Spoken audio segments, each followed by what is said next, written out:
Sometime around the beginning of my 20s, I fell in love with creative nonfiction (CNF). So I set to studying the form, reading work published in magazines like Longreads and Literary Hub. I tried writing some essays and I read articles on how I could make them better. But it wasn't long before I found myself thinking that I can't do anything in this genre.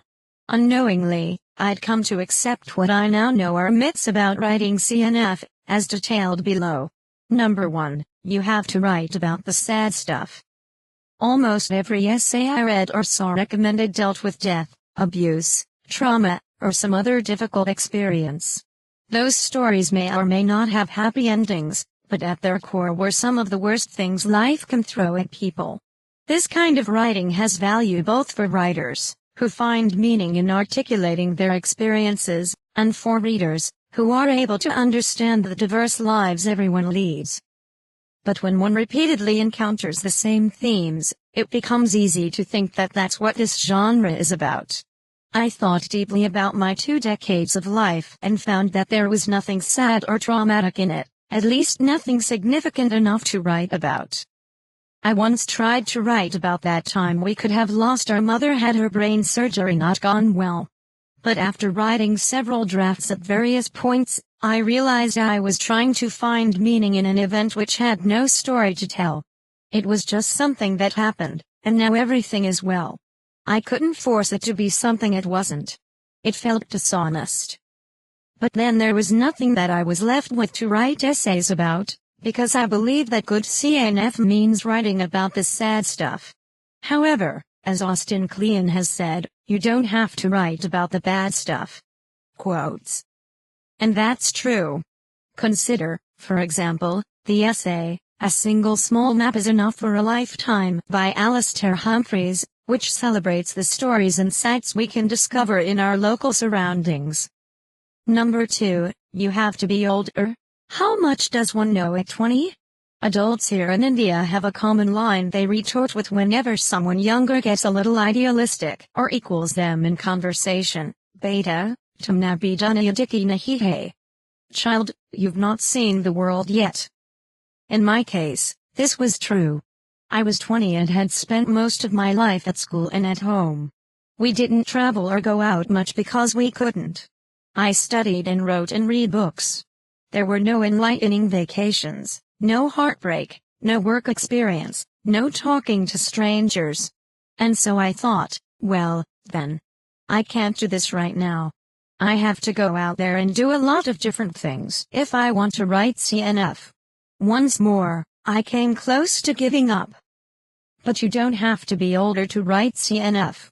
Check out Kim Liao's excellent and inspiring essay about collecting rejections as an aspiring writer. Number 3, you need an interesting life. Relatedly, I believed that being young wouldn't be a problem if I'd led an interesting life, which, as discussed above, I hadn't. But good CNF isn't about the event as much as it is about the way the event is described and reflected upon. If you have that skill, then the most ordinary things, like baking bread or going on a walk, can become an essay that keeps people reading. The interest comes from your perspective, not from the event itself. For an example, check out The Strangely Beautiful Experience of Google Reviews, a personal essay that goes way beyond the self and finds beauty in something commonplace yet moving. Number 4, you have to do a lot of research and reporting. When writers in the CNF magazines I read weren't writing about their own experiences, they were writing deeply reported pieces about murders and wildlife and interesting people from the past who are hardly known today. But research and reporting require access to resources like time and money to travel, conduct and transcribe interviews, read books and articles, and then put them all together. Resources I didn't have. In addition, while looking up things because they interested me was fun, this sort of basic internet research isn't adequate for writing CNF. You have to go deeper. But the thing was that I liked the writing part of writing, not the researching or the note-taking. I felt another door closing. But as the essays I shared above show, not all CNF requires extensive research. Some can be about your experiences with a single thing, a person, a book, a movie. Consider the piece, in this essay I will, on Distraction by David Sherman Wallace, which talks about procrastination while also discussing an unfinished novel by the French novelist Gustave Flaubert. Number 5. You have to be an expert. Relatedly, I believed that in order to research, I had to be an expert. How could I write about the psychological phenomena of all without having a PhD in psychology, for example? While expertise has its place in nonfiction, I really wish experts had to write layperson-friendly books and essays instead of dry academic articles as part of their jobs. Topics don't come with some sort of locked door that only a few can access. A lot of good nonfiction comes not from subject experts but from people who are good at doing their homework, looking in the right places, asking good questions, knowing what to keep or discard, and how to arrange it all to tell a good story. You don't need credentials or years of experience, but you do need to work hard, something I admit I wasn't willing to do back then. Number 6. Writing about oneself is looked down upon. About a decade ago, there was a lot of discussion about the internet's obsession with personal essays.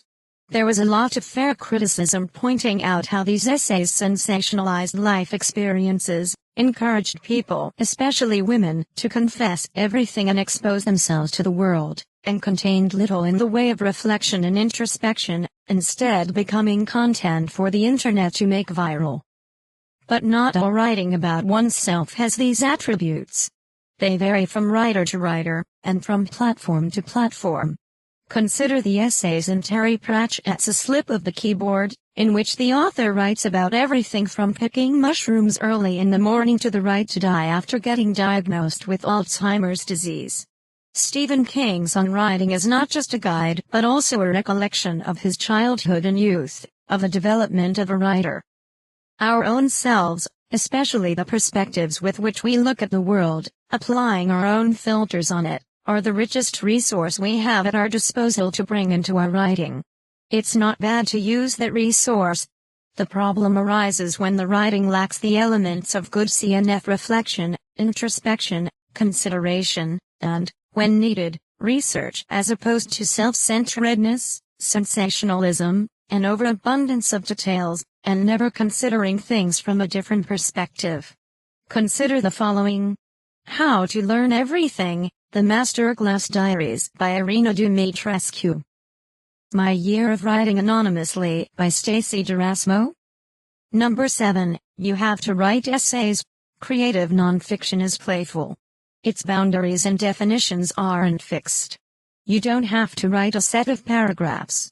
You can write lists. You can write letters. You can make comics about your experiences. You can turn them into poetry or lyric essays. You can convert them into graphic essays. You could even record podcasts or write scripts for YouTube videos. Writers work with words. No one said those words had to be on paper, or couldn't be put into speech bubbles. Creative can mean anything. Check out the following. How Does a Person Lose Track of Their Diary? By Sophie Lucido Johnson. Home is a Mug of Coffee by Candace Rose Rarden.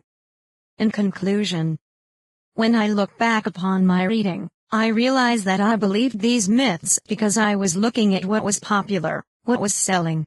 It was only when I started looking beyond recommended essays and reading according to my interests that I discovered the kind of CNF I would like to write. There was nothing holding me back from writing what I wanted, except myself.